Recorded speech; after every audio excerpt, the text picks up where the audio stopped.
To negotiate a better interest rate with your banks, firstly, you need to make sure you have all your ducks lined up. So you need to understand what alternative offers are out there in the market.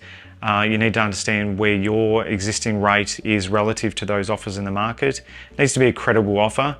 And once you've got all that data, then you want to go and make a plan before calling the bank to consider what your outcome really is, and consider whether or not you're actually happy with everything else at the bank, and weighing up all those things, whether or not you're actually prepared to leave if they're not prepared to negotiate you closer to where the bottom end of the market is.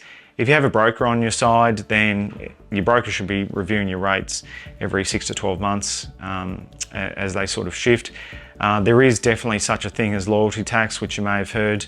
The longer you stay on with a lender, the more likelihood is that your interest rate will drift compared to where the best rates are in the market.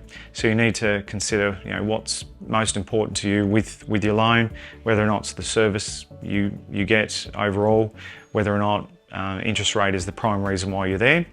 You need to be prepared to leave your lender though if you are going to call and play their bluff if they're not prepared to budge on your rate.